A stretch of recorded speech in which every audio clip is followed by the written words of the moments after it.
Okay, you guys probably have so many questions. What the hell happened? Did I do this because I was bored? Did I do this because I just wanted to? Or because I lost a game of Fortnite? Well, you see, none of those options are actually correct. One of those is closely accurate to what I do. But trust me, none of that happened. The other case is actually very more disturbing. So here's what happened. So I was finishing up the last video that I made, and apparently that video did a lot better than I expected. Well, I got really excited and I went to go show my dad. And if you guys have Apple products, you will know that these things tend to die a lot. So you constantly have to keep them charged. You may actually see this a few times in my last video.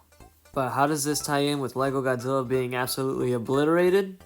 Well, the cord latched onto Godzilla's leg, and as I kept getting further away, the cord just took Godzilla with it. Now don't worry, Lego Godzilla's okay, I rebuilt him, he's fine. But I'm telling you guys, the explosion that this thing made was so devastating.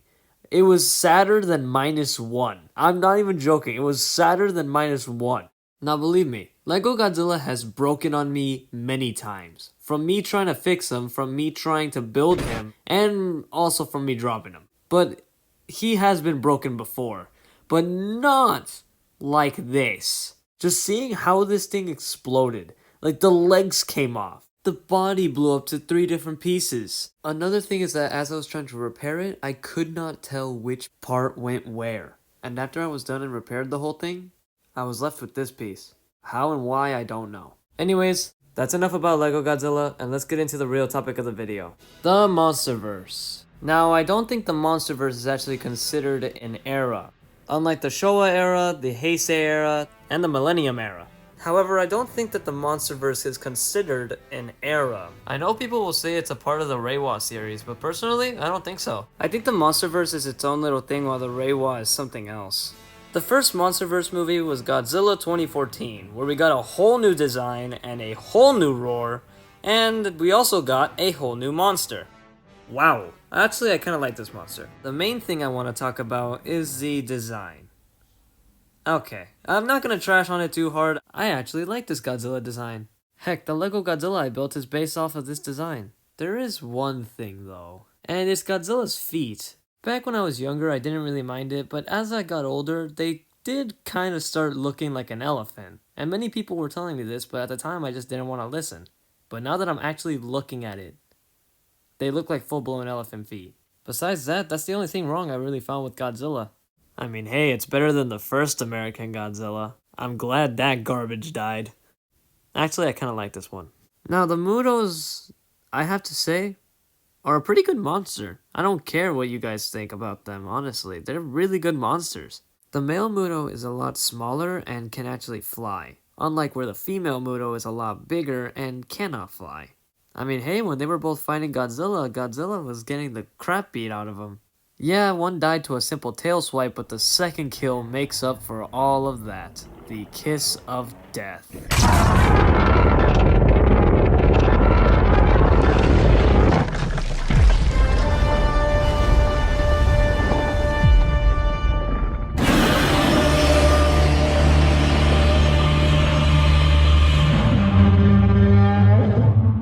Let me tell you guys, the minute I saw that scene, my whole entire body got goosebumps and I had a big ass smile on my face. Believe it or not, there's actually a third Muto variant called the Muto Prime. This Muto is actually responsible for the death of another Godzilla. This Godzilla was called Dagon, and that's actually the skeleton that you see at the beginning of 2014. Not only that, it was also responsible for the dorsal plate change in Godzilla 2019. Now all the designs of the monsters, including the new ones, look really good in my opinion. I mean, I like how Mothra looks now, and she looks really cool. The only thing I really have a problem with is, she's really small. I mean, she is really small. Most of her body is just her wings, you know? I mean, even on the toys, look at the toys, dude. She's so small. However, she did get a new ability, from a beam to poison spiky thingies. Now she has a full-on stinger, and she does use it in the movie. The next one I want to talk about is Rodan. I really love the design of Rodan here. I mean, look at him. That is beautiful. And I just love how his skin looks like cooled down lava. Because he's coming out of a volcano, so like, you know, it just looks kind of funny. I do hope that Rodan comes back, however, because honestly, seeing him in the movie there was honestly excellent. And he didn't die. I think he just moved back to the volcano, it said. Or he found another one, I'm pretty sure. I don't know. Something like that. All I know is that he's not dead, and I hope he actually makes an appearance in future movies. Maybe he'll even appear in the newest one. Now let's talk about Godzilla. Now in this one, Godzilla's dorsal plates are more destroyed and jagged, and they kind of look like the ones back in the Showa era. The thing that's wrong with these ones and why they became like this was mainly because of the Budo Prime. It used the supersonic scream, which caused these dorsal plates to basically explode. Now at the end of this movie, Godzilla is able to actually get the ability to do a nuclear pulse, a thermonuclear pulse. He gets to this state because Mothra dies and her dust, I guess, kind of falls on him, which makes him a bit more radioactive. Along with the atomic bomb, boom, you got really fiery, crispy Godzilla. And his pulse now reaches to really, really far areas. And it can incinerate any monsters now in one blow. What's funny is that we actually did see Godzilla use this power before in the comics. It just wasn't as powerful, and of course he wasn't orange. But now he is. However, that blast was strong enough to weaken the Budo Prime and get him off of Godzilla's back, so I mean, cool. But not as cool as this one. This one was way better. Now let's talk about Ghidorah. Out of all of the designs that have been created for Ghidorah, this one, the Monsterverse one, has to be my favorite. I don't know why. I don't know. I see this one as the coolest. It's my most favorite one, to be honest. I mainly like this one because of his new regeneration ability, where he basically regenerates his head in a matter of seconds. And it actually shows you how, which is kind of disgusting, but it's actually really cool. I also just love his roar. His new roar is phenomenal. Now let's talk about Godzilla vs. Kong. And dear God, I'm sorry, but this movie, I liked it, but it could be better. There were too many human scenes.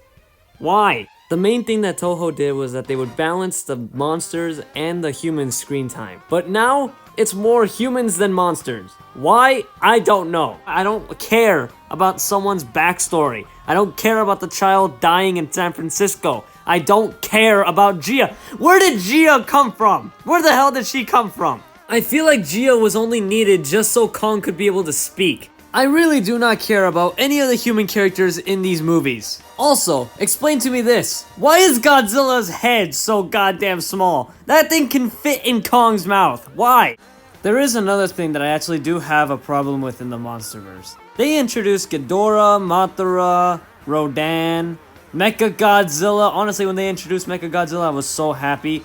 But there is one thing in the Monsterverse that actually does bug me. They kill the characters off too fast. Mothra, I mean, she dies in every movie and then an egg comes out, so I mean, there's probably an egg somewhere out there in the Monsterverse. But with that being said, Mechagodzilla. Mechagodzilla is what kind of made me a bit upset. Because, you know, when Mechagodzilla died, that kind of means that Ghidorah also died too. Permanently. I hope it's not permanently, but it probably will be permanently. Because here's the thing, they use Ghidorah's skull for Mechagodzilla. I like how it's similar to the Heisei era, because in the Heisei era, they used a little bit of Ghidorah to make Mechagodzilla. And that's what they kind of did here. They used Ghidorah's skull to make Mechagodzilla. And it's kind of the same thing. I just hope they bring him back. Maybe different, but at least they bring back a Mechagodzilla, you know? Alright, so we're gonna talk about Kong now. And if you guys know me personally, you'll know that I absolutely despise Kong. I just do not like Kong. I'm sorry. I just don't, okay? Now, Kong looks a bit different than back in 2016, where he was a teenager, and now he's a full-grown adult. So now he's taller, has a beard, and has more muscle on him. And he also now comes with the Godzilla axe. Now I know this movie hasn't even come out yet, but I just have to talk about it. Godzilla x Kong: The New Empire, baby. Let's go. I'm not even gonna lie, I'm excited for this movie. Now while the movie hasn't even come out yet, there is still a lot to talk about. And that first is Godzilla. Yes, I'm gonna start off with Godzilla. Now I'm gonna be honest, I do not care about how Godzilla looks. Godzilla has been through 7 reincarnations of his atomic breath color, that being white, blue, yellow, green, red, orange, and purple. This is just magenta or pink, so it would make 8. I really don't see a difference. I hope they bring back the old Godzilla color though. But I'm not gonna be entirely disappointed if they don't, because this to me is just Godzilla. It's the same. Now, a lot of stuff that I noticed from the trailer is a lot of stuff that was brought from the old Godzilla vs. Kong back in 1962. Except it wasn't called Godzilla vs. Kong, it was called King Kong vs. Godzilla. In that movie, Godzilla is introduced by breaking out of ice. And well, we revisit this 60 years later. Now, the pink hues is something that I really look at in this Godzilla film. Because remember, in the first couple of movies of the Millennium Era, Godzilla had the same type of hues. Wow, there are a lot of references to past Godzilla movies, isn't there? Now here's another thing, boys. I know I said earlier that I absolutely despise Kong, but I am pretty excited for this. You see, the T in Beast Glove stands for thunder. And what is associated with thunder? Lightning. So that could probably be back to in 1962 when Kong got that weird ability for some reason. That could probably be it. I hope they bring that back. If they do, I'm gonna be so goddamn happy. Anyways, that's all for this video. If you guys did enjoy, please let me know what your guys' thoughts are for the Monsterverse in the comments below. With that being said, I'll see you guys in the next video. Bye bye.